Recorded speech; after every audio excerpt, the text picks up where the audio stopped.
is going on, guys? In this video today, we're going to be going over how to be successful in Season 7 of Fortnite. We're going to specifically be focusing on the new gameplay changes that were introduced as part of the new season, and basically what impact they have on the game as a whole. The update definitely wasn't as major, still a lot.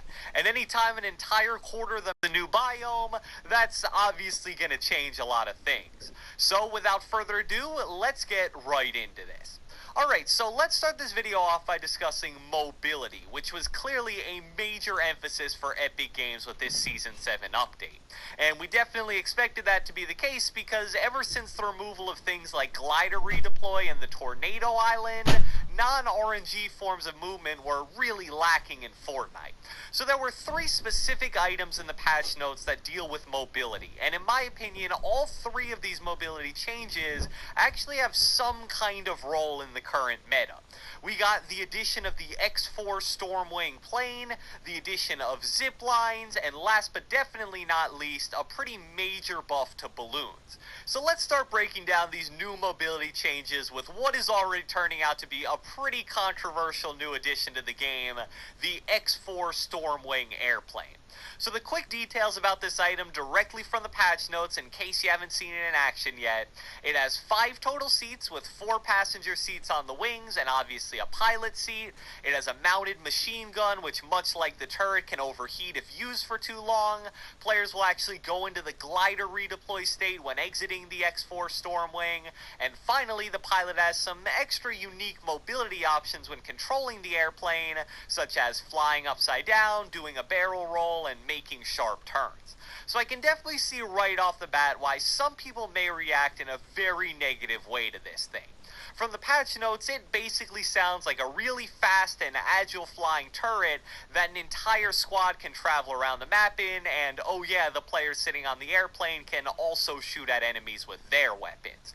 But based on my experience with it so far and the opinions I've seen from a few other players, it's definitely a little powerful and kind of annoying, but I think it's an overreaction to call it overpowered.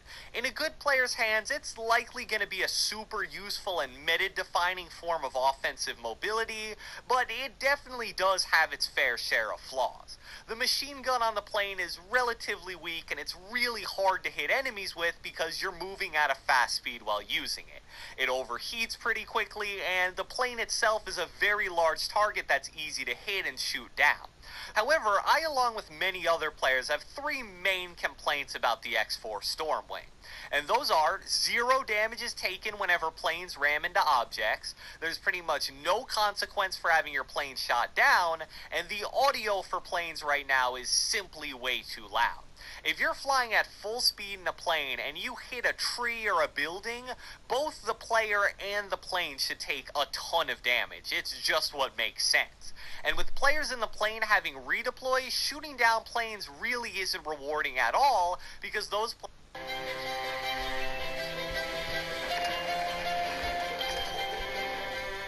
players are just going to fly away and take no damage. So in my opinion, if you're using the X4 Stormwing, the best way to take advantage of it is to mainly use its mobility and basically use it as a more powerful rift to go. It's currently the fastest mobility item in the entire game that on top of that allows you to ram through structures, shoot at enemies with a mounted turret, and do all of that with almost no risk because you can exit and redeploy your glider whenever you want. So yeah, maybe the 0 risk mobility of the plane is a tad bit OP in the grand scheme of things, and you're definitely going to want to take advantage of it if you want to win and be successful in Season 7. And to help you guys with that, I actually found a map that shows all the potential spawn points of the X4 Stormwing airplane, so definitely take note and make use of that. The next new mobility feature in Fortnite is the zip line, which was actually initially added into the game files like 4 months ago during Season 5, but Epic made us wait until Season 7 for some reason. According to the patch notes, zip lines can be found around the new iceberg and near expedition outposts, and you're actually able to aim, fire, or use items all while traveling on a zip line. Now, I don't really have a ton to say about zip lines. Most of it is self-explanatory. They're basically basically just another really useful and non-RNG mode of fast transportation, which is obviously a really good thing that you want to take advantage of. I've also seen a lot of really cool and what some people would call 200 IQ plays with the zip lines, so it definitely has a ton of additional uses that haven't all been discovered yet. However, at the moment, the zipline mechanics are very glitchy and buggy. I've already seen a ton of videos of players glitching out of the map, glitching through items, falling to their death for no reason. So although it seems like a really awesome mobility feature, be aware of the risks of using it until all the glitches are ironed out. And also, even though you can shoot well on the zipline, you're still really vulnerable while using it. So I would mostly avoid it if there are any enemies near you. And on the flip side, if you catch someone on a zip line, it should be a pretty easy kill if you have decent aim. So the final and the most slept on mobility change that was included at the beginning of Season 6 was the buff to balloons. Each stack of balloons was actually dropped from 20 balloons to 10 balloons, but now while using them you're able to use weapons and items, and you only need 3 balloons for max flying ability now instead of 5. This is a really nice mobility item that, much like the plane, can be used for some really cool offensive plays too. You can basically use 2 balloons to fly on top of someone, land a few shots for chip damage while they're not looking at you, and then change to 1 balloon and dive bomb them. And even just 1 balloon alone is really valuable because it allows you to move much faster than just normally running. Now that we've covered in depth all of the new mobility features in Season 7, I want to discuss the changes to the map because, like I said, they're pretty major. So as I'm sure you guys have seen by now, the entire bottom left corner of the map is basically a giant iceberg now. And along with that, 3 new towns were added into the game as well: Frosty Flights, Polar Peak, and Happy Hamlet. And I'm going to be honest with you guys, although this part of the map is definitely really cool and does contain a lot of airplane and zipline spawns, I would mainly recommend avoiding it if you're trying to win. I basically spent a large chunk of the entire first day of Season 7 just exploring the new iceberg area, and here's why I've ultimately decided that I'm not really a fan. First off, none of the 3 new towns are good spots to land at. The most popular new landing spot is Happy Hamlet, and even that being the best one really isn't great for loot, and it's just generally a really awkward town to try to navigate.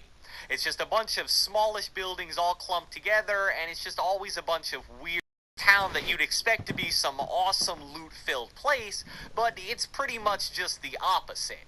Along with somewhat lackluster loot, the iceberg area is also very poor for materials, and that honestly is probably a bigger problem than the loot. Good luck trying to win a game if you land in Happy Hamlet and end up leaving the entire iceberg biome with 150 total materials.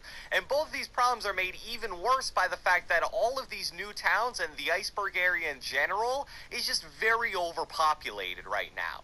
This is something that happens at the beginning of every new season where new point of interests are added, so it's bad enough that these towns are already pretty weak in terms of loot and materials, and that's only amplified when 10 people land in a town that's designed to support maybe 3 or 4 people. And finally, one of the biggest negatives of landing on any part of the outskirts of the map is that it can be really challenging to rotate if you get bad storm luck. Now, luckily, with the new planes, zip lines, balloons, and every other mobility item in Fortnite, it's definitely less of a problem now than it was before Season 7, but just keep that all in mind and pay attention to the storm if you choose to venture out to the new area. So the final new aspect of Season 7 that we're going to cover is the current item and weapon meta, and if that was at all changed by the new season. So here's the list of all the weapons and items that were vaulted in Update 7.0. Shadow Stones, the Portafort, Chillers, Clingers, the Double Barrel Shotgun, and finally Shockwave Grenades. Nothing really notable here other than the Shockwave Grenades and maybe the Double Barrel Shotgun, but mostly just items that were almost irrelevant anyway. But the most interesting patch note when it comes to weapon balancing is that the scope crosshair on both the scoped AR and the thermal AR were changed, and honestly it looks much better now. People forget that there was a time when the scoped AR was one of the most dominant weapons in the game, especially on PC, and I don't think this change is enough to bring it back to that, but maybe it's actually a usable weapon in some situations now. Overall, I would say that the weapon meta is still pretty much exactly the same as it was before Season 7. The ideal inventory is still probably Scar / Heavy AR, Pump / Heavy Shotgun, Deagle / SMG, and then 2 healing spots to round out your 5 inventory spots. So I hope you guys enjoyed this video, and if you watched the entire thing, be sure to leave me a comment down in the comment section below.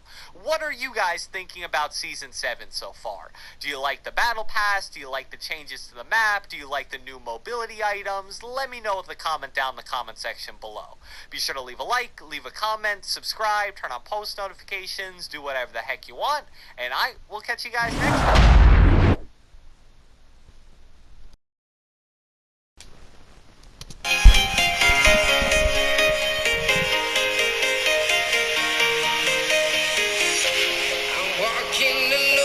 Streets are empty. The only thing I can see is my own silhouette.